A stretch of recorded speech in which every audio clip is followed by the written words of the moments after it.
कौन ब्रह्मा का पिता है, कौन विष्णु की मां, शंकर का दादा कौन है, हमको दे बता। ये जानने के लिए कृपया सुनिए जगत गुरु तत्वदर्शी संत रामपाल जी महाराज के अमृत वचन सर्व पवित्र धर्मों के पवित्र शास्त्रों के आधार पर। ओम किसका मंत्र है? ये ब्रह्मा विष्णु महेश के पिता का। और गीता किसने बोली? इस काल ने। ये 8वें अध्याय के 13वें श्लोक में आपने देख लिया। ओम इति एकाक्षरम ब्रह्म विहारण मामनुसमरण ये प्रियाति तजन देहम सयाति परमाम गतिम।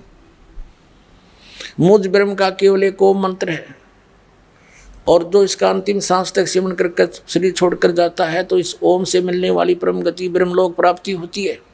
ब्रह्मलोक में गए हुए प्राणी भी जन्म मृत्यु में आते हैं। गीता ज्ञानदाता दूसरे अध्याय के 12वें श्लोक में गीता में, और चौथे अध्याय के 5 और 9 में 10वें अध्याय के दूसरे श्लोक में स्पष्ट करता है कि अर्जुन तेरे और मेरे बहुत जन्म हो चुके हैं, तू नहीं जानता मैं जानता हूं। यानी गीता ज्ञानदाता का उपासक भी जन्म मृत्यु के रोग से नहीं छूट सकता। इसलिए गीता अध्याय नंबर 15 के श्लोक नंबर 1 से 4 में स्पष्ट किया गीता ज्ञानदाता ने कि जो चौथे अध्याय के 32 और 34 श्लोक में जिस तत्वदर्शी संत से ज्ञान प्राप्त करने की मैंने कहा है, उस ज्ञान का आश्रय करके और उसकी पहचान बताई है 15वें अध्याय के प्रथम मंत्र में कि उल्टे लटके हुए संसार रूपी वृक्ष के सभी विभाग जो बता देगा स वेदवित, वो तत्वदर्शी संत है। उसके पश्चात 15वें अध्याय के 4थे श्लोक में गीता जी में कहा है, उसके पश्चात परमेश्वर के उस परम पद की खोज करनी चाहिए। ये देखिएगा गीता फिर दिखाते हैं थोड़ा सा। श्रीमद् भगवद गीता गीता प्रेस गोरखपुर से प्रकाशित है। ये अध्याय नंबर 15 का हम श्लोक नंबर 4 पढ़ेंगे। इसमें बताया कि जब तत्वदर्शी संत मिल जावे तो उस सुविरुद्ध मूलम अति दृढ़ मूल वाले यानी पूर्ण परमात्मा की जानकारी रूपी संसार रूपी वृक्ष को दृढ़ असंग शस्त्रे तत्व ज्ञान रूपी शस्त्र द्वारा काट कर अर्थात उस ज्ञान को समझ कर उसके पश्चात, ये चौथा श्लोक है 15वें अध्याय का, ये चौथा, उसके पश्चात उस परम पद रूप परमेश्वर को भली भांति खोजना चाहिए जिसमें गए हुए पुरुष फिर लौटकर संसार में नहीं आते, और जिस परमेश्वर से यानी गीता ज्ञानदाता से कोई अन्य है यो पुरातन संसार रूपी वृक्ष की प्रवृत्ति विस्तार को प्राप्त हुई है, यानी जिसने सारे ब्रह्मांडों की रचना की है, जो सबका उत्पत्ति करता है, उसकी शरण में जाने के लिए उसकी भक्ति के लिए गीता ज्ञानदाता कह रहा अपने से अन्य समर्थ भगवान की उसी आदि पुरुष नारायण के मैं शरण हूं, इस प्रकार दृढ़ निश्चय करके उस परमेश्वर का मनन और निधि ध्यान करना चाहिए। अब स्पष्ट कर दिया कि उस परमात्मा की भक्ति कर, उसकी भक्ति से फिर वो परम पद प्राप्त होगा, वो स्थान सतलोक जहाँ जाने के बाद कभी लौटकर संसार में नहीं आते, फिर जन्म मृत्यु नहीं होती। 18वें अध्याय के 62वें श्लोक में इस गीता ज्ञानदाता ने कहा कि अर्जुन तू सर्वभाव से, ये देखिएगा 18वें अध्याय का ये 46वां श्लोक है, इसमें ये भी स्पष्ट कर रखा है कि जिस परमेश्वर से संपूर्ण प्राणियों की उत्पत्ति हुई है। अब स्पष्ट हो गया कि परमात्मा ने सब जीवों की भी उत्पत्ति की है, और जिससे समस्त जगत व्याप्त है उस परमेश्वर की अपनी स्वाभाविक कर्मों द्वारा, यानी जो जैसा कर्म करता उसको कर्म करते करते पूजा करके मनुष्य परम सिद्धि को प्राप्त हो जाता है। अब देखना, अब 62 में आ जाते हैं अध्याय नंबर 18 के, और श्लोक यहाँ पर लिखा कि अर्जुन शरीर रूपी यंत्र में आरूढ़ हुए संपूर्ण प्राणियों को अंतर्यामी परमेश्वर अपनी माया से उनके कर्मानुसार भ्रमण कराता हुआ सब प्राणियों के हृदय में स्थित है, यानी गीता ज्ञान दाता से कोई अन्य है यो भगवान। फिर इसलिए कहा है 62 में कि हे भारत सब प्रकार से उस परमेश्वर की शरण में जा, उस परमात्मा की कृपा से ही तू परम शांति को और सनातन परम धाम को प्राप्त होगा। अब इससे क्या सिद्ध हो गया कि गीता ज्ञान दाता कहता है उस परम अक्षर ब्रह्म की शरण में जाओ, जिसकी कृपा से तो परम शांति को और सनातन परम धाम को प्राप्त होगा। गीता अध्याय नंबर 8 के श्लोक नंबर 5 और 7 में गीता ज्ञानदाता कहता है, मेरी शरण में रहना है तो मेरा एक ओम अक्षर है, इसका जाप कर। पर युद्ध भी करना पड़ेगा, और जहाँ युद्ध वहाँ शांति नहीं। तो ये कह रहा है कि मेरे शरण में रहना, युद्ध तो करना पड़ेगा तेरे, और तू कति संपूर्ण कंप्लीट पीस चाहता है तो उस परमेश्वर की शरण में जा, उसकी कृपा से तू परम शांति को और सनातन परम धाम को, जहाँ जाने के बाद फिर लौट कर कभी संसार में नहीं आते, उसको प्राप्त होगा। उसके लिए तत्वदर्शी संतों को खोज ले, ऑप्शन छोड़ दिया, मैं नहीं जानता उसके बारे में। 17वें अध्याय के 23वें श्लोक में गीता ज्ञानदाता कहता है, उस परमात्मा के पाने का 3 मंत्र का संकेत है, निर्देश है। ओम तत्सत, ओम सरपुरुष ब्रह्म का, और तत् मंत्र ये गुप्त है, ये अक्षर पुरुष का। गीता अध्याय नंबर 15 के श्लोक नंबर 16 और 17 में 3 पुरुष स्पष्ट है। उन तीनों के ये मंत्र हैं, ये साधना है, ये पूजा नहीं है इनकी। जैसे हमने जल प्राप्त करना है जमीन से, तो हम हैंडपंप लगाने के लिए वो की मारे, हम वो पूजा नहीं कर रहे, वो प्रोसेस है, उसके पाने की साधना है।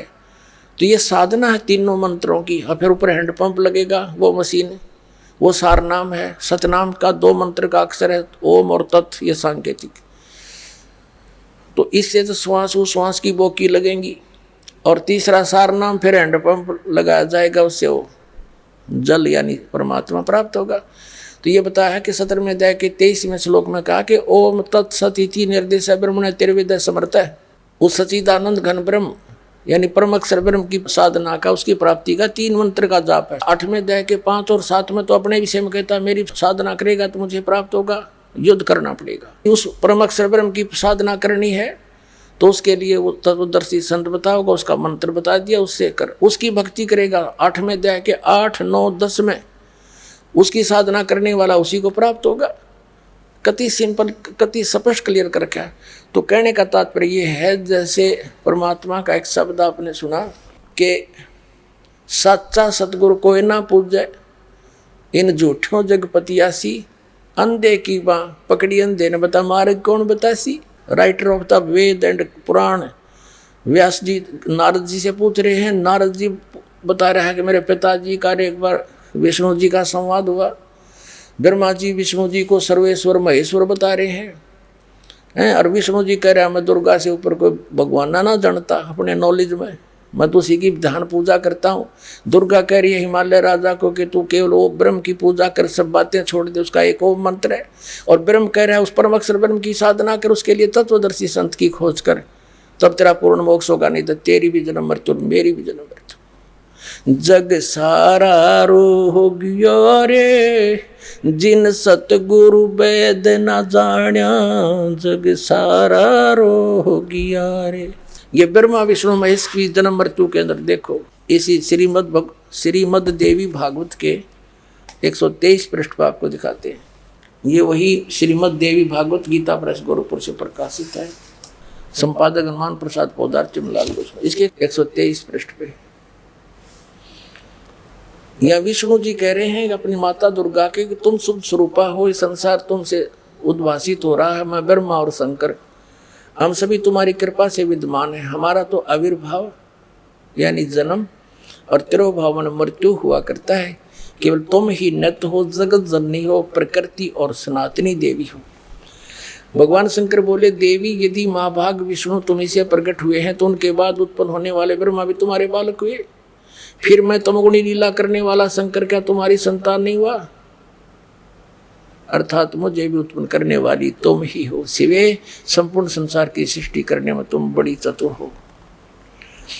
इस संसार की सृष्टि स्थिति और संहार में तुम्हारे गुण सदा समर्थ हैं।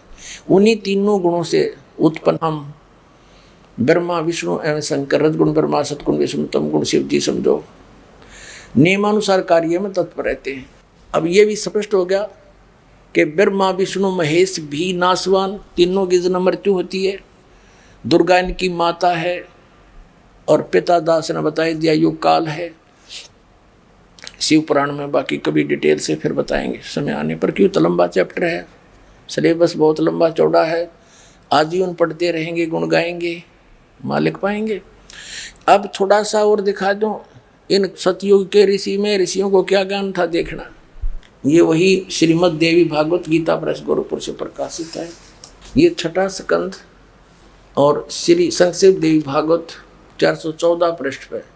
जन्मेजय ने पूछा, महाभाग किस युग में कैसा धर्म का स्वरूप है, इस संपूर्ण विषय को विशेष रूप से बताने की कृपा कीजिए। व्यास जी बोले, राजन यह निश्चय है कि कलयुग में ब्राह्मण वेद के पूर्ण विद्वान थे।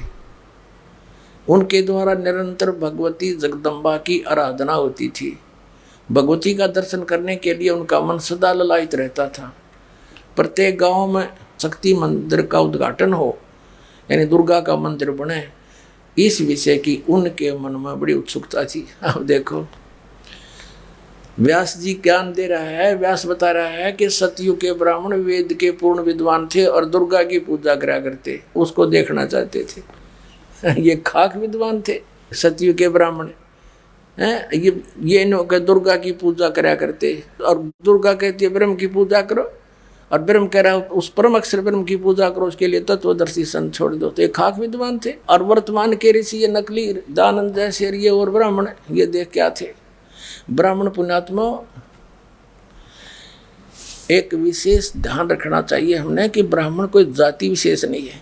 इस दास के पूज्य गुरुदेव जी इस परंपरागत ब्राह्मण कुल में जन्मे, लेकिन वो कभी ब्राह्मण नहीं कहते थे। वो कहते थे हम संत हैं। ब्राह्मण वो हैं जो जंतर मंत्र करते फिरे हैं।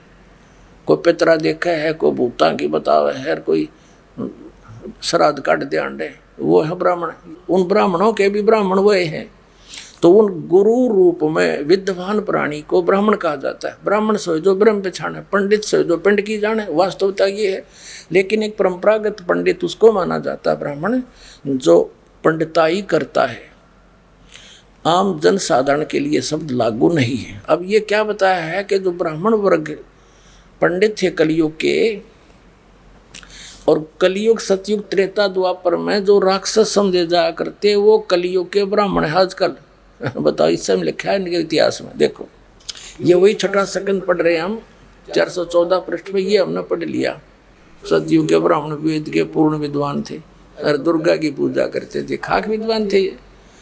अब ये बताया है कि धर्म की ये स्थिति त्रेता में रही, परंतु कुछ ह्रास हो गया था।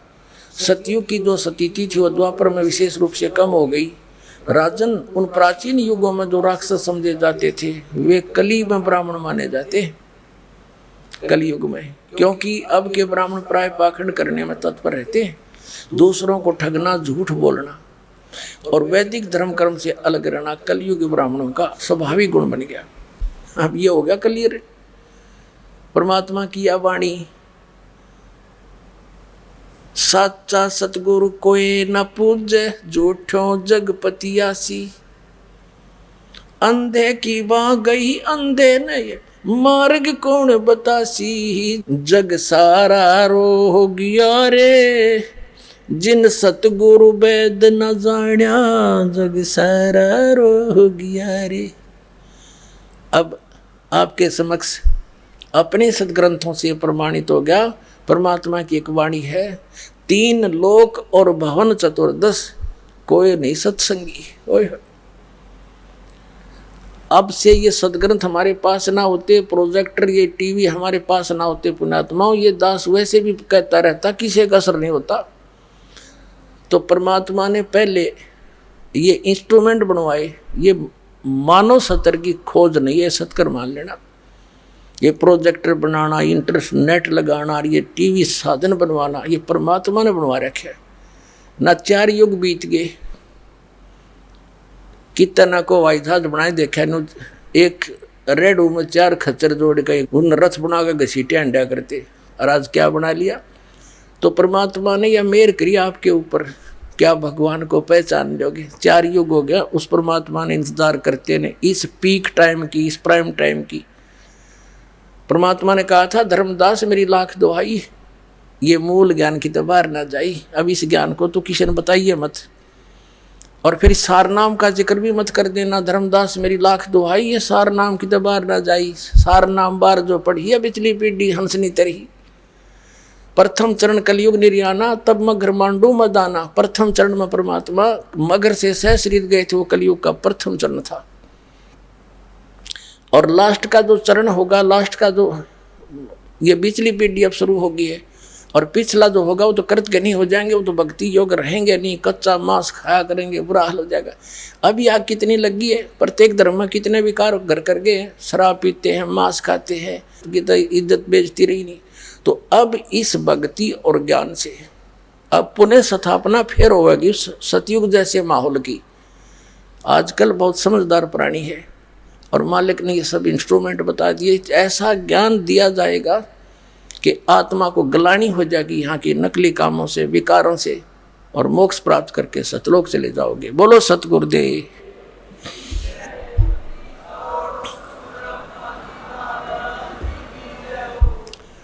परम पिता परमात्मा पूर्ण ब्रह्म सारी सृष्टि के रचनहार कबीर साहब जी,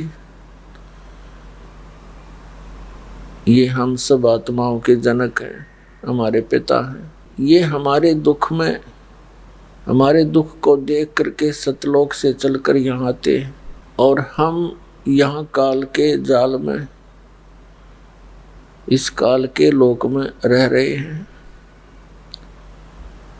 इस काल भगवान ने हमारे को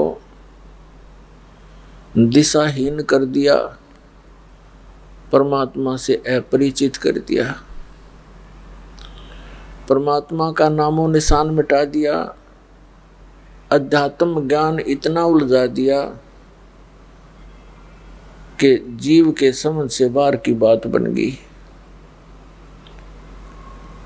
कोई ऋषि, कोई संत, कोई महात्मा, कोई गुरु पीर अपनी अपनी व्याख्याएं करते हैं, परमात्मा की डेफिनेशन अपने अपने हिसाब से बताते हैं। परमात्मा पाने का, आत्म कल्याण कराने का जो साधन है वो भी प्रत्येक का भिन्न भिन्न है। इस उलझे हुए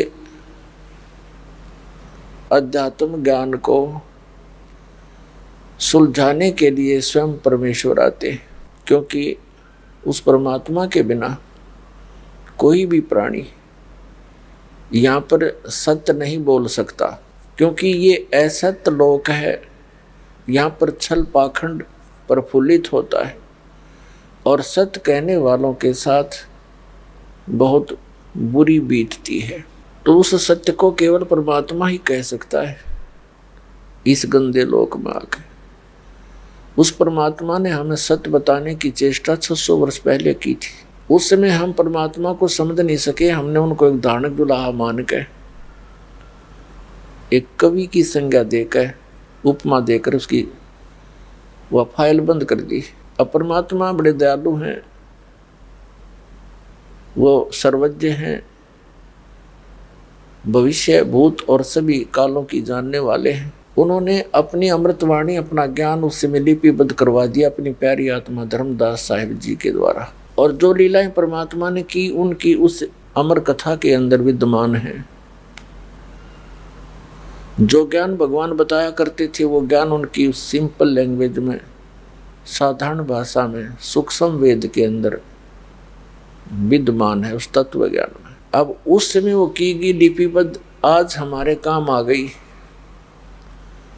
क्योंकि जो परमात्मा 600 वर्ष पहले ज्ञान दिया करते थे, आज हमारे सदग्रंथ भी उसी का समर्थन कर रहे हैं, जिन सदग्रंथों को हम शिरोधार्य मानते हैं। कौन कौन से सदग्रंथ हैं? पवित्र 4 वेद, पवित्र श्रीमद् भगवत गीता, पवित्र 18 पुराण। इन सदग्रंथों के अंदर जो कुछ भी लिखा हुआ था जिसको हम नहीं समझ सके थे और न ही हमारे आध्यात्मिक गुरु समझ सके, उस ज्ञान को सुलझा कर भगवान 600 वर्ष पहले लिपिबद्ध कर गए थे। और उस परमात्मा के द्वारा रखे गए उस अमित खजाने को कबीर पंथी भी नहीं समझ सके, क्योंकि वो कोड वर्डों में है, सांकेतिक शब्द अधिक हैं। अब इस दास के ऊपर वो दया हुई है, उस परम पिता ने वो अकल दी इस दास को कि सभी सदग्रंथों को ठीक से जान पाया। वो सदग्रंथ आज परमात्मा की उस अमर वाणी से मेल खाते जो 600 वर्ष पहले बोली गई, लिखी गई थी। और जिस परमेश्वर कबीर जी को हमारे धर्मगुरु ऋषि महर्षि मंडलेश्वर और काजी मुल्ला पीर ये कहा करते थे, ये अशिक्षित है, ये सदग्रंथों को नहीं जानता है, ओट पटांग बातें और अपनी मनमुखी कथा सुना रहा है। तो उस समय तो हमें ये बात बिल्कुल सच्ची लगी कि सचमुच कबीर जी अशिक्षित हैं, हमारे ब्राह्मण गुरु शिक्षित हैं, संस्कृत भाषा जानते हैं, काशी विद्यापीठ में ये पढ़े हुए हैं।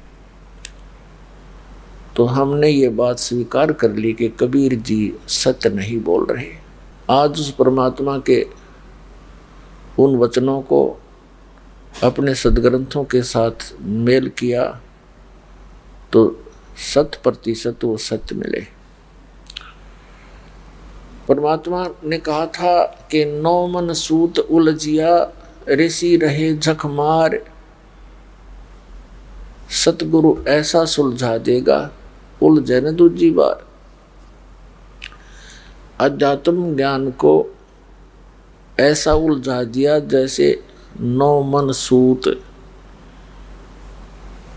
अपना आत्मा परमात्मा दुल्हे का कार्य करते थे, दानक का कपड़ा बुनते थे, और उसमें कच्चा धागा होता था, चरखे पर काता हुआ सूत, एक रील होती थी, और वो सूत आता था जुलाहों के पास कपड़ा बुनने के लिए। सूत यदि उलझ जाता है तो उसको सुलझाना बड़ा कठिन होता था जुलाहे के लिए। तोड़ के सुलझा नहीं जा सकता, गांठ पड़ गई तो फिर धनी दुखी करे कि इसमें गांठ लग गई, तो उसको बड़ा प्यार से सुलझाना पड़ता था। और 1 किलो सूत उलझ जाता, 2 घंटा में सूत में आया करता। और ये 9 मन 360 किलोग्राम सूत उलझ जा तो कैसे सुलझे? तो परमात्मा कहते हैं इन अज्ञानी ऋषि महर्षि आचार्य और शंकराचार्यों ने इस अध्यात्म ज्ञान को ऐसा उलझा दिया जैसे 9 मन सूत उलझा दिया करते। लेकिन कहते हैं सतगुरु ऐसा सुलझा दे उलझे ना दूजी बार। अब ये अध्यात्म ज्ञान ऐसा सुलझा दिया है इस दास ने परमात्मा कबीर जी की रजा, गुरुदेव की दया से, कि अब ये इस कलयुग में उलझेगा नहीं। भक्ति कोई करियो चाहे ना करियो, परमात्मा उलाने में नहीं रहेगा। और परमात्मा ने अब पूरे विश्व में ये संदेश भी दे दिया है और दे रहे हैं, दास के द्वारा करवा रहे हैं अपना ये अनमोल कार्य। और अब भी कोई भक्ति में नहीं लगेगा, परमात्मा की भक्ति नहीं करेगा तो उस जैसा निर्भाग नहीं होगा। मानुष जन्म पाए कर जो नहीं रटे हरि नाम, जैसे कुआ जल बिना फिर बनवाया क्या काम। मानुष जन्म दुर्लभ है ये मिले न बारंबार, तरवर से पत्ता टूट गिरे वो बहुर न लगता डारे। राम रटत कोड़ी भलो चू चू पड़े जो चाम, ये सुंदर शरीर किस काम का हाजा मुख नहीं नाम। कबीर जिव्या तो वाहे भली जो रटे हरि नाम, नहीं तो काट के फेंक दियो ये मुख में भलो ना चाम। राम रटत दारिद्र भलो टूटी घर की छान, वो कंचन महल किस काम के जा भक्ति नहीं भगवान। राम रटत कन्या भली साकट भलो नपूत, छेरी के गल में गल थना जिसमें दूध न मूत। राम नाम रटते रहो जब तक घट में प्राण, कभू तो दीन दयाल के बिन पड़ेगी कान। परमपिता परमात्मा हमें याद दिलाते हैं कि तुम मनुष्य जीवन पाकर के भक्ति नहीं कर रहे हो, अपना उद्देश्य भूल चुके हो। आप एक विद्यार्थी हैं, आपको एक विशेष ड्रेस मिली हुई है। ये मानव शरीर एक चोला है, एक कपड़ा है जो आपको प्राप्त हुआ है। इस ड्रेस का उद्देश्य है कि आप विद्यार्थी हैं और आपको सुविधाएं भी बहुत दी हैं दाता ने। अन्य प्राणियों को सुविधा नहीं है। जैसे जो बच्चे स्कूल नहीं जाते उनको सुविधा नहीं मिलती, वो अपना पारंपरिक धंधा ही करने पर लग जाते हैं।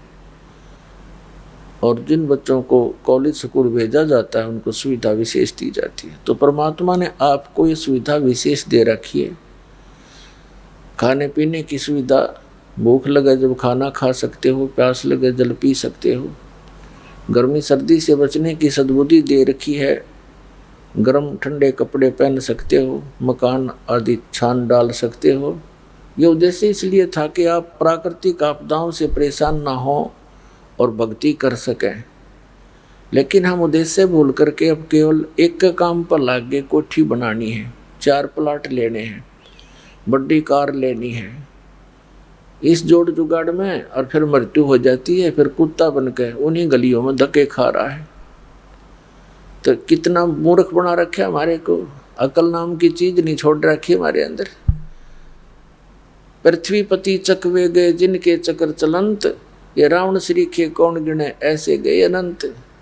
सर्व सोने की लंका थी वह रावण से रणधीरम, एक पलक में राज विराजी जम के पड़े तंजीरम। मन तो सुख के सागर बसरे और नहीं ऐसा ही असरे। पुण्यात्माओं, मेहर करी है दाता ने, असीम रजा बख्शी आपके ऊपर के ऐसे समय में जन्म है आपका कि परमात्मा ने वो अनमोल खजाना खोल दिया जो अभी तक गुप्त रखने का सख्त आदेश था। जिन महापुरुषों को परमात्मा मिले उनको सख्त हिदायत दे दी थी कि अभी इस सतनाम को, जो 2 अक्षर का है, और सार नाम को, इसको सार्वजनिक नहीं करना। ये तब तक छुपा के रखना है जब तक वो 5500 वर्ष कलयुग ना बीत जाए। तो पुण्यात्माओं, जब ये 5500 कलयुग बीत गया, समझ लो, तो इस दास के ऊपर रजा करी परमात्मा ने अपनी शरण में लिया। सन 1994 को नाम दान करने का आदेश दे दिया। सन 1988 में 17 फरवरी 1988 को दास का जन्म इस आध्यात्मिक ज्ञान में हुआ, मार्ग में हुआ, यानी उस दिन उपदेश प्राप्त हुआ। 6 वर्ष तक अपनी सर्विस भी करता था रोजी रोटी के लिए, और मालिक की भक्ति विशेष करता था। परमात्मा के दिए ज्ञान को अपने जो भी संपर्क में आता था उनको समझाने की चेष्टा करता था, गुरु जी से उपदेश दिलाता था। सतगुरुदेव ने ना जाने क्या देखा इस दास में। उनकी लाखों की संख्या में शिष्य थे, बहुत से ऐसे भी थे जो संन्यास लेकर उनके साथ भी रहा करते थे। लेकिन उनमें से इस दास को यह आदेश दिया आगे नामदान करने का और ये ज्ञान प्रचार करने का। तो पुण्यात्माओं, 1994 में परमात्मा ने दया करी, प्रचार शुरू किया। 1995 में एक ही वर्ष के अंदर इतनी प्रोग्रेस हुई कि सत्संग इतने बढ़ गए, नौकरी से भी त्याग पत्र देना पड़ा। और उसका परिणाम ये हुआ कि आज लाखों की संख्या में पुण्यात्मा परमात्मा को पहचान कर अपना कल्याण करा रहे हैं। उन्होंने एक शब्द भी बोला था कि विश्व में तेरे बराबर कोई संत नहीं होगा। तो उस समय तो दास के गले यह बात उतरी नहीं, क्योंकि अपने बच्चे को सभी शाबाशी दिया करते हैं, यही सोचकर बात आई गई हुई। अब जब इन महापुरुष संतों के इतिहास देखे, इनका अनुभव देखा, फिर सदग्रंथों से उनको तुलना की, परमात्मा के ज्ञान से मेल किया, तो किसी के पास भी अध्यात्म मार्ग नहीं था। विश्व में किसी के पास भी अध्यात्म मार्ग नहीं है। तो पुण्यात्माओं, एक दास है जो सत्य ज्ञान बताता है। करोड़ों की संख्या में मिसगाइड करने वाले काल ने भेज रखे हैं, लेकिन परमात्मा की वाणी है, और ज्ञान सब ज्ञानड़ी, कबीर ज्ञान सो ज्ञान, जैसे गोला तोब का करता चले मैदान। अब ये मालिक की वाणी, ये तत्व ज्ञान तोब का गोला है, इसके सामने कोई नहीं टिक पाएगा। और इन सभी संतों ने, ऋषियों ने, आचार्यों ने और शंकराचार्यों ने घुटने टेकने पड़ेंगे मालिक के सामने, क्योंकि अभी भगवान के बच्चे हैं, सभी दोषी हो रहे हैं, परमात्मा के बच्चों को मिसगाइड किए बैठे हैं, कितना भार ले रहे अपने सिर पे। इनका बड़ा बक्कल तारा जागा, सभी जितने नकली संत हैं, जितने भी गुरु बने बैठे हैं। अब तो इनकी प्रभुता की भूख इनसे छूटती नहीं, और फिर उल्टा टांगेगा काल इनको वहाँ पर धर्मराज के दरबार में। तो ऐसे सबसे बड़ा दोषी है इस जीव का वो व्यक्ति जो परमात्मा के ज्ञान से दूर किए बैठा है उस भगवान के बच्चों को। तो अब शिक्षा इसलिए दी दाता ने, नहीं तो शिक्षा आग है हमारे लिए, विष है इस मानव के लिए शिक्षा। इस शिक्षा के विष को हमारे तक 3 युग तक आने नहीं दिया परमात्मा ने। नियम चतुर बन जाते पहले, जैसे काग बन गए, लेना एक ने देने दो, चतुर इतने बन गए। भगवान कहाँ है, किसने देखा है? क्यों? ये हवाई जहाज देख लिए, कंप्यूटर देख लिए, इंटरनेट पर बकवास देख ली, तो भगवान खत्म हो गया। ये चतुरता इस विद्या ने हमें दी। और अब ये विद्या, ये शिक्षा, अक्षर ज्ञान, विद्या तो ये अध्यात्म ज्ञान है, बाकी अक्षर ज्ञान जो है ये इसलिए देना अनिवार्य समझा परमात्मा ने कि मुझे पहचान लेंगे, और इस विद्या बिना हम पहचान नहीं सकते, इस ज्ञान बिना, अक्षर ज्ञान बिना। तो पुण्यात्माओं, परमात्मा का अस्तित्व पहले भी था, आज भी है, आगे भी रहेगा। जिस विज्ञान को लेकर हम अंधे हो गए, हम भगवान से दूर होते जा रहे हैं, इसकी सतीथि कुछ भी नहीं है। यदि 2 वर्ष वर्षा ना करे परमात्मा, ये सारी विज्ञान धरी धराई रह जा, और ये इंटरनेट के राखी धक्के खानते आंडे, अरे सारे जहाज एयरपोर्ट पर खड़े खड़े जरे, इनमें कोई बैठनिया नहीं पावे, तो क्या विज्ञान है ये?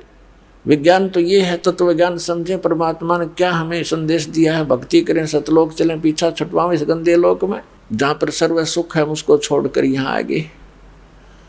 तो परमात्मा हमें याद दिलाते हैं, मन तू चल रे सुख के सागर, जहाँ शब्द सिंधु रत्नागर, मन तू चल रे सुख के सागर। अपने आत्मा हम सुख की तलाश में, सुख की खोज में हम चलते हैं। गरीब तो समझता है धन से सुखी होऊंगा, और धनवान कितना सुखी है ये आपको नहीं मालूम, धनवानों से पूछ लेना। तो कहने का भाव ये है कि धनवान समझता है कि राजा सुखी होंगे। अब राजाओं ने सुख प्राप्ति के लिए राज त्याग दिया, जंगलों में जाकर के सुख खोजना चाहा। वहाँ सुख कहाँ था? मच्छर खावे, डांस खावे, गर्मी सर्दी सतावे। तो हम उस सुख की खोज में जैसा भी कोई मार्गदर्शक मिलता है, हम समर्पित होकर के उसकी प्राप्ति में लग जाते हैं। लेकिन बिना विवेक भेख जो धारे, वो शोभ करते हैं सो भी। बिना ज्ञान के कोई भी क्रिया हम भक्ति की करते हैं, यूजलेस है, वो तो बनावटी है। अब परमात्मा कहते हैं कि डंब करें डूंगर चढ़ें, अंतर झीनी झूल, जग जाने भक्ति कराइयो बो वसूल बबूल। अब जैसे कोई तपस्या करता है, बैठेगा ऊंचे स्थान पर, कोई पहाड़ी पर, पर्वत पर, ताकि दूर से दिखाई दूं, फिर व्यक्ति वहाँ श्रद्धालु जान लग जाए, उसके मत्था टेकें, वाह वाह का पात्र बन जावे। 2 वर्ष हो गए बाबा जी तपस्या कर रहा है। अब परमात्मा कहते हैं बिना विवेक जो ये डले ढो रहे हैं, इनका कोई यूज नहीं। कबीर साहब ने कहा है कि डंब करें लोग दिखावा, और डूंगर चढ़ें, ऊपर ऊंचे स्थान पर बैठ जाएंगे, और अंतर झीनी झूल, अंदर व्यवस्था है नहीं। कहते हैं जग जाना यो भक्ति कराइयो बो वह सूल बबूल। आम व्यक्ति तेने सोचा भगत आदमी है, बड़ी साधना कर रहा है। परमात्मा कहते हैं ये तो अपने भविष्य में काटे बो रहा कि करके, क्योंकि ये मार्ग अकॉर्डिंग टू स्पिरिचुअल बुक्स नहीं है, आध्यात्मिक हमारे सदग्रंथों के आधार से नहीं है ये ज्ञान। गीता जी अध्याय नंबर 16 के श्लोक नंबर 23-24 में कहा कि शास्त्र विधि को त्याग कर जो मनमाना आचरण करते हैं उनको न तो सुख हो सकता, न उनको कोई सिद्धि हो, न उनकी गति हो। और इन तीन चीज़ों के लिए भक्ति करते हैं हम कि संसार में रहें तो हमें परमात्मा प्रोटेक्शन दे, हमारे दुखों का निवारण हो, हमारे सिद्धियां हों। सिद्धि का अर्थ होता है भक्ति की शक्ति हमारे अंदर संग्रहित हो और उसके प्रेशर से फिर हम ऊपर चलेंगे और उससे फिर गति होगी। तो परमात्मा कहते हैं मन तू चल रहे सुख के सागर, जहाँ शब्द सिंधु रत्नाकर। सुख सागर किसे कहते हैं उसकी डेफिनेशन बताई है कि शंखों लहर मेर की उपजें और कहर नहीं जा कोई, दास गरीब अचल अविनाशी, सुख का सागर सोई। कभी कभी आप देखते हो एकांत में बैठे हो और सारे बीपी व्यापी ठीक हो शरीर के, फिर एक ऐसी हिलोर उठती है अंदर से, कोई भी पराया नजर नहीं आता, चाहे कोई कितना सता रहा हो आपको, उसके प्रति भी द्वेष उत्पन्न नहीं होता, कोशिश करने से भी नहीं होता। दास के साथ तो बहुत बार होता है। और जब वो चला जाता वो कुछ क्षण की होती है, उसके बाद फिर ज्यों के त्यों वही मलिन विचार जैसे भी हैं जिसके, वो ऐसा हो गया, उसको ऐसा कर दिया, वो नुकसान हो गया, फलाना हो गया। वो मेहर की लहर थी, सबके प्रति एक मेहर बन जाती है, दया भाव आ जाती है। और फिर कहर की लहर शुरू होगी, एज इट इज ज्यों की त्यों वही। तो यहाँ परमात्मा याद दिलाते हैं कि ऐसी लहर वहाँ शंखों उठेंगी आपके, द्वेष नहीं होगा। वहाँ नाड़ी से बना हुआ शरीर नहीं है आपका जिसमें बीपी हाई लो होता हो, वो नहीं है। वहाँ कोई रोग नहीं है, अनाम में शरीर मिलेगा जिसमें कोई रोग नहीं होता और ना वृद्धावस्था होती और ना मृत्यु होती। यहाँ पर हम सभी की मृत्यु भी होगी और वृद्धावस्था भी होगी, जो पहले ना मर्यादा है, क्योंकि काल ने तो करना है काम, वो जवानी में मार देता है। नहीं तो वृद्धावस्था भी होगी, जो सबसे बड़ा कहर है इस जीव का। परमात्मा कहते हैं जब तक आपके ऊपर आपत्ति नहीं आती तो आप उस ओर ध्यान नहीं देते हैं, और आपत्ति आने के बाद ध्यान दिया फिर उसका लाभ क्या हुआ। अब जैसे कोई चोर को कहता है भाई चोरी मत किया कर, तुझे पुलिस पकड़ लेगी, तेरी पिटाई होएगी, जेल में डाला जाएगा। अब वो पहले सतर्क नहीं होता है तो वो तो उसके साथ होना ही है, और फिर उसको याद आए कि मैंने गलती कर दी, जब वो जेल जा चुका होता है तो व्हाट इज यूज। तो इसी प्रकार परमात्मा ने आके हमें इन एडवांस सतर्क किया है, और बुद्धिमान वही होता है जो संकेत समझ जा आने वाली आपदाओं से बचने का कोई व्यवस्था कर ले। तो क्या बताते हैं कि शंखों लहर मेर की उपजे कहर नहीं जा कोई, दास गरीब अचल अविनाशी सुख का सागर सोई। वो स्थान सुख का सागर है जहाँ कोई दुख नाम की चीज नहीं। अब देखो वृद्ध अवस्था में ये प्राणी कितना दुखी होता है। अब जो वृद्ध हो चुके हैं उनके पास बैठा करो, जो जवान गणे हैं, कोई याद दिलाएंगे आपको कि हम 40 किलो 50 किलो वजन को सिर पे रखकर 2-2 किलोमीटर लाया करते थे, और अब दूसरे के उठाए से ये शरीर उठ रहा है। पुण्यात्माओं कहने का भाव ये है कि ये वृद्ध अवस्था प्रत्येक प्राणी पर होगी, और उस वृद्ध अवस्था के अंदर यदि परमात्मा का सहयोग साथ नहीं होगा तो ये शरीर घना दुखी कर देगा। फिर वृद्ध अवस्था के अंदर बच्चों को ज्ञान ना होने से, विशेषकर अब वर्तमान के जो कलयुग में विचारधारा बदल गई प्रत्येक प्राणी की, यह बहुत डेंजरस है। बड़े छोटों के प्रति कोई विशेष वो भावना नहीं रही जो होनी चाहिए थी। तो इस ज्ञान से जो दास एक नया समाज तैयार कर रहा है, परमात्मा की रजा हो रही है कि उसके बच्चों पे, इससे एक तो माया से मन हटेगा आपका, जो सबसे बड़ी दुश्मन आपकी है, और फिर दया भाव उपजेगी आपको आपके अंदर। जैसे यहाँ आते हो, कोई भी बूढ़ा बुजुर्ग बहन माई दुखी बीमार रोगी है, तो आम आदमी की चेष्टा होती है कि इसको कोई सुविधा दूं, इसको उठाऊं, इसको बाथरूम ले जाऊं, चाहे वो ऐसा है तो कोई अपना है या चाहे पराया। तो ये भाव जब हमारा यहाँ बन जाएगा तो फिर अपनों की क्यों नहीं सेवा करेंगे। पहली बात तो जो भक्ति करेंगे हमारे वो आपके जो माता पिता, तो उन पर आपत्ति आवेगी ही नहीं बुढ़ापे में, क्योंकि परमात्मा का साथ उनके संग रहेगा और बहुत ज़्यादा लाभ मिलेगा। रोग नहीं होगा, शरीर ठीक ठाक चलता रहेगा और अचानक मालिक उनको ले जाएगा। तो इस प्रकार हमने घनी जरूरत से उस परमात्मा के शक्ति की, भक्ति की, और उसको ना करके फिर हमने वो तो सब आपदाएं फिर झेलनी ही है, वृद्धावस्था भी आएगी। हमें याद दिलाते हैं परमात्मा कि इस संसार के अंदर जब तक आपका शरीर चलता है तो आप सबको अच्छे लगते हो, और इसमें जरा सा डिफेक्ट हो जाता है तो चाहे लड़का हो या लड़की, जवान हो या बालक, चाहे वृद्ध हो, कोशिश करते हैं ट्रीटमेंट कराने की, सेवा भी खूब करते हैं, और फिर भी स्वस्थ नहीं होता है तो स्वयं कामना करते हैं भगवान इसकी माटी संगवा ले, इसको उठा ले तो अच्छा, बहुत दुख पा रहा है। वो तो दुख है, साथ में फिर दूसरे भी दुखी, और परमात्मा की चरणों में आने के बाद फिर ये ऐसी आपदाएं नहीं आएंगी। परमात्मा कहते हैं दुख में सुमरण सब करें, सुख में करे ना कोई, जय सुख में सुमरण करें तो दुख काहे को होवे। कबीर सुख में सुमरण किया नहीं, दुख में करते याद, कहे कबीरता दास की, कौन सुने फरियाद। अब ये दुख और सुख किन कारणों से होते हैं? दुख होते हैं पाप कर्मों से, और सुख होते हैं पुण्य कर्मों से।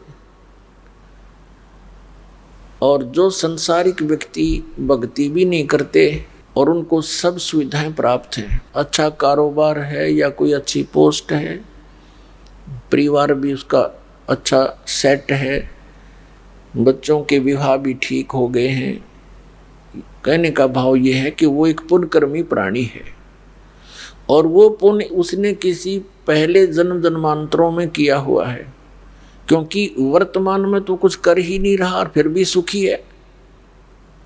और इस बात का तो एक विधान है परमात्मा का, सबको मालूम है इस बात का कि कर्म से ही प्राणी सुखी और कर्म से दुखी होता है। अब जब तक उस पुण्यकर्मी प्राणी के पुण्य चलेंगे तो उस पर कोई आपत्ति नहीं आवेगी। जैसे इन्वर्टर है आजकल, इन्वर्टर उसकी बैटरी होती है, उसमें उनको चार्ज किया जाता है। जब वो बैटरी फुल चार्ज हो जाए और चार्जर हटा दिया जाए तो बैटरी अपना काम करेंगी। जब तक उनकी कैपेसिटी रहेगी उनमें चार्ज रहेगा, पंखे भी चलेंगे, ट्यूब बल्ब भी जगेंगे। और आगे चार्जर ना होने से तो एक दिन समाप्त होगी उसकी बैटरी की क्षमता, तो फिर एक ही दम सारी ही सुविधाएं बंद हो जाएंगी, क्योंकि वो बैटरी अब डाउन होगी। उनको पैरेलल चार्जर की आवश्यकता थी। तो पुण्यात्मा जो आज सुखी हैं और भक्त कोई भक्ति भी कर रहा है फिर भी वो दुखी है, वो ये सोच बैठता है सत्संग के अभाव से कि मैं भक्ति भी करता हूँ, दान पुण्य भी कर रहा हूँ, फिर भी मैं दुखी हूँ। इतनी सुविधा नहीं है जितनी मेरे इस पड़ोसी को है या कोई दूर के रिश्तेदार को है, और वो कुछ भक्ति साधना भी नहीं कर रहा है। तो ये उन भक्तों के मन में आ सकता है जो ज्ञान कंप्लीट नहीं सुन पाए हैं। और जिन भक्तों ने ये ज्ञान सुन रखा है, विधान का पता है भगवान का, फिर वो इस तरह डगमग नहीं होते। तो वो भक्त सोचते हैं कि दूसरे भक्ति भी नहीं करते हैं फिर भी सुखी हैं ये लोग। तो उनके लिए संदेश दिया जा रहा है कि ये समझ लेना कि आपके पुण्य नहीं थे, लेकिन आप एक बहुत भाग्यशाली हो कि आपको चार्जर मिल गया, अपनी बैटरी फिर से चार्ज कर लो। और उनका दुर्भाग्य है वो अपने पूर्व जन्म की बैटरी चार्ज को ही प्रयोग कर रहे हैं। दुर्भाग्य है उनका कि वो आगे चार्जर लगा नहीं रखा। आप तो आने वाले समय में इतने सुखी हो जाओगे कि दुनिया देखेगी, और वो इतना दुखी होगा कि कहर टूट जाएगा उस परिवार पर जब उनके पुण्य समाप्त होंगे। ऐसा इस दास ने बहुत बार देखा है। विशेषकर ये आंखें यानी हृदय की आंखें उस समय ज्यादा काम करती हैं जब ये ज्ञान समझ में आ जाता है, और उस समय कोई घटना घटती है तो वो हृदय में जम जाती है। इस दास ने दीक्षा ली थी सन 1988 में। 1989 की बात है कि एक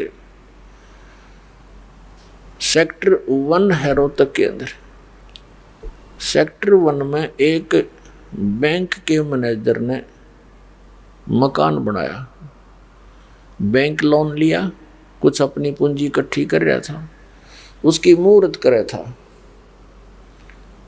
और मुहूर्त के लिए क्या करते हैं, ये बुलाते हैं अपने गुरु ने, वो थोड़ी देर जंतर मंतर करता है, उसके बाद फिर वो रंगरेलियाँ मनाते हैं, घूटी शूटी लगाते हैं, पार्टी करते हैं। संडे का दिन था, सभी मित्र प्यारे रिश्तेदार इकट्ठे किए हुए थे। उस दिन मुहूर्त कर रहा था वो। कोई सामान की आवश्यकता पड़ी, अपना स्कूटर उठा के सामान लेने के लिए बाजार आ रहा था। मेडिकल मोड़ के ऊपर फुटपाथ से टकरा गया और गिरते ही कनपटी लग गई उस फुटपाथ पर, वहीं पैर पसार गया। 3.5 लाख रुपए बताते थे, 3.5 लाख रुपए में कोठी तैयार करी थी उस समय सन 1989 के। आज तो मेरे ख्याल में वो 50 लाख में भी ना तैयार हो ऐसी कोठी।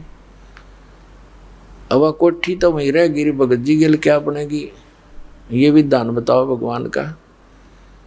अब चाट ले उस कोठे ने, सिर पर धर ले उस मुहूर्त ने। शास्त्र विरुद्ध साधना और भक्ति छोड़ कर बकवाद में लगे रहे हम। तो पुण्यात्माओं, ये कोई जनसाधारण की कथा कहानी नहीं है, सांगी भजनी कवियों की बनाई हुई बातें नहीं है। ये स्वयं धनी के दिए हुए ज्ञान है, वचन है, और आपके लिए संकेत है सतर्क करने के लिए। और आपने बहुत गहराई से सोचना पड़ेगा इस मनुष्य जीवन की कितनी कीमत है, आप कहाँ कहाँ कैसे इसका सदुपयोग या दुरुपयोग कर रहे हैं। और भी बहुत से इतिहास हैं, जैसे कबीर साहब कहते हैं, राम नाम कड़वा लगे, राम नाम कड़वा लगे, मीठे लगे दाम, दुविधा में दोनों गए, माया मिली ना राम। दुविधा में दोनों गए, माया मिली न राम। कुछ ऐसी घटनाएं हैं जो हृदय से उतरती नहीं, और वो हैं घनी शिक्षाप्रद, जो आम आदमी को भी झंझोड़ कर रख देती हैं। मेरे पूज्य गुरुदेव जी का आश्रम है पंजाब के अंदर, तलवंडी भाई, जिला फिरोजपुर में। उनके सतलोक गमन के बाद वहाँ के गुरुदेव के भक्तों ने प्रार्थना की कि अब सत्संग यहाँ किया करो। आदेश परमात्मा का होएगा था। महीने के दूसरे संडे को, रविवार को हम सत्संग करके आते थे, एक दिन का बस। तो वहाँ भक्तों के अंदर ही किसी वृद्ध की मृत्यु हो गई थी, कोई बुढ़िया मर गई थी। उसका शोक व्यक्त करने के लिए रिश्तेदार आए हुए थे। शुक्र को आए थे, शनिवार को वो जाना चाहते थे। वहाँ के भक्तों ने कहा कि आप कल सत्संग सुन के जाना। वो शनिवार 3 बजे से चलने की तैयारी कर रहा था कि कल सत्संग सुन के जाना और फिर रुक जाओ आज। वो कहने लगा नहीं, मुझे जाना आवश्यक है, एक बहुत ज़रूरी काम है। उन्होंने काफ़ी समझाया कि कोई बात नहीं, कल तो संडे है, कल क्या काम होता है। उसने बताया कि ऐसे ऐसे एक पार्टी आवेगी जिसके साथ मेरा एक एग्रीमेंट होगा और जिसमें मुझे लगभग 5 लाख रुपए का बेनिफिट होगा। ये सन 1997 की बात है। तो उन्होंने कहा कोई बात नहीं, कल आवेंगे, 9 से 11 सत्संग होगा, सत्संग सुनकर चले जाना, 2 घंटे 3 घंटा में चंडीगढ़ पहुंच जाओगे। उस कहने का भाव है कि उसने वो माना नहीं और चला गया। 4 सदस्य थे घर के, कुल टोटल सारे उस कार में, मारुति कार थी, 2 स्वयं थे, 2 बच्चे थे। आगे एक बजरी से भरा हुआ ट्रक खड़ा था, उसके पिछले व्हील निकाल रखे थे, जैक लगा रखे थे, बजरी से लोडेड था। अब उसने तो 5 लाख दिखाई दे थे, सड़क भी भीड़ी दिखी होगी, वो सीधा ठोक दिया उसमें, ट्रक में जा लगी पीछे से, मारुति कार थी, वो जैक गिर गया, पूरी लोडेड बजरी का ट्रक उसके ऊपर पड़ गया। चारों के चारों एट द स्पॉट मर गए। अब चाट ले उस 5 लाख ने, सिर पर धर ले उस एग्रीमेंट ने। परमात्मा कहते राम नाम कड़वा लागे मीठे लागे दाम, और दुविधा में दोनों गए माया मिली न राम। वो 5 लाख फिर दे दो, भगवान तो सत्संग सुन ले के रखे बला टला करे। तो पुण्यात्माओं ये बातें याद रखने की है, खासकर आपका जगह होगी है इन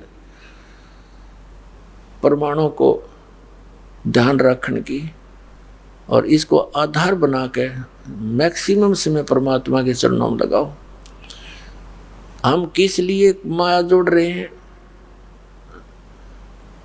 एक तो अपने आसपास में प्रभुता पाने के लिए, दूसरे लोग दिखावा कोठी बंगले बनाने के लिए, तीसरे विवाह शादी में बच्चों का विवाह करते हैं तब ड्रामाबाजी करने के लिए। ये भक्तों के लक्षण नहीं होते। भक्त इन सभी परंपराओं को त्यागते हैं तभी भक्त बनते हैं। बीड़ी, शराब, मांस, तम्बाकू का सेवन नहीं करना, विवाह शादियों में हमने बिल्कुल खर्च नहीं करना। परमात्मा ने संयोग जोड़ रखा होता है, उसी के बनाए संस्कार हैं।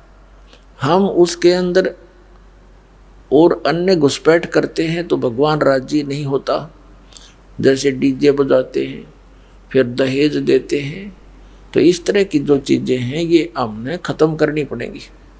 जब हमारा बेटा या बेटी परमात्मा से संबंधित हो गया तो समर्थ आप सहारा देगा। 2 रोटी देनी है मालिक ने, सबको देगा।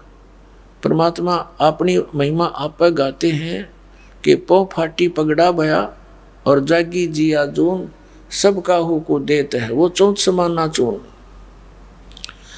सुबह उठते ही सभी जीव जंतु जाग जाते हैं और परमात्मा सबको जैसा जिसका आहार है चौथ समाना चून। कण कीड़ी मन हाथी को वो प्रतिदिन देता है। कीड़ी को, चींटी को एक कण की आवश्यकता है, हाथी 40 किलो खाता है, तो सब की व्यवस्था उसने कर रखी है। तो इसलिए हम परमात्मा पर आश्रित होंगे तो वो सब कुछ कर सकता है। सतगुरु जो चाहे सो कर ही, 14 कोट दूत जम डर ही, ऊत भूत जम त्रास निवारे, और चित्रगुप्त के कागज पाड़े। तो परमात्मा हमें याद दिलाते हैं कि यह संसारिक जो सुख हैं ये भक्तों के काम के नहीं होते। जैसे हम त्योहार मनाते हैं, इनका क्या औचित्य है? इसे गंदे लोक में हम खुशी मनावें या तो अपना टाइम पास करना चाहिए। जैसे एक भक्त मिला, उन्हें दीक्षा ली, उनको जब ये नियम बताए गए ऐसे ऐसे नहीं करना, उसने बताया जी 10 वर्ष हो गए हमने त्योहार नहीं मना लिया। कोई ऐसी दुर्घटना घटती है कोई घर में, चाचे ताऊआ के या रिश्तेदारी में बहन मामा बुआ के, कि हमने 10 वर्ष हो गए कोई त्योहार नहीं मना लिया, तो फिर कहाँ गए वो त्योहार? अब जैसे साधु संत इनसे पहले ही बचकर चलते हैं। एक विवाह हुआ एक लड़के का, पहले दिन तो डीजे बजा रहे हैं, सारे नाच कूद रहे हैं, सब बहन भी बेटियां भी कंजरियां की तरह गली में नाचे। ये कोई जीवन है? ये कौन सी सभ्यता ग्रहण कर ली हमने? प्रथम तो भक्तों का वैसे ही ये काम की नहीं, और आम समाज ने भी ना करनी चाहिए। जो भक्ति से दूर है, बहन बेटियां भी सड़े आम उसमें सड़क पर नाचे, और वो बूढ़े लोग आप भी गेला डूंगे मारे। ये कोई बात हुई? कहाँ गई बुद्धि? मती मारेगी सबकी। अध्यात्म ज्ञान से दूर हो गए। पश्चिमी सभ्यता को हम इन मीडिया के माध्यम से बुराई को ग्रहण करते जा रहे हैं, इसको दूर करना है। ये भक्तां के काम की नहीं, बाकी चाहे कोई कुछ भी करो, बस उनको भी यही प्रार्थना है कि यह बुराई कतिकरण की नहीं है। अगले दिन वो दूल्हा जा रहा था विवाह के लिए, वो दूल्हे वाली कार टकरा गई जिसमें 7-8 व्यक्ति बैठे थे। एक कंटेनर से जा टकराई, 7-8 मर गए। पहले दिन तो नाचे थे, अगले दिन टक्कर मार रहे हैं। बाल पाड़ रही मैं बहन बेटियां जो पहले दिन नाचे थी। अपनी आत्माओं, इसे गंदे लोक में हम क्या कर रहे हैं? करना की चाहिए था। आदरणीय नानक साहिब जी के पास भक्त गए, जैसे आम व्यक्ति जाता है, देखते हैं। उनसे कहा कि भगवान आप बड़े मायूस रहते हैं, आपके चेहरे पर कोई खुशी नहीं नजर आती, क्या कारण है इसका? तब उन्होंने कहा था, ना जाने काल की कर डारे, किस विध ढल जा पास आवे, और जिनाते सिरते मौत खुड़क दी, उन्होंने केड़ा हासावे। अब महापुरुषों की, भक्तों की वो दिव्य दृष्टि काम करने लग जाती है, ज्ञान की अखियां काम करती हैं, उनके ऊपर फिर पर्दा नहीं गिरता। उनको ये पता होता है ना जाने कब क्या बिजली गिर जाए इस गंदे लोक में।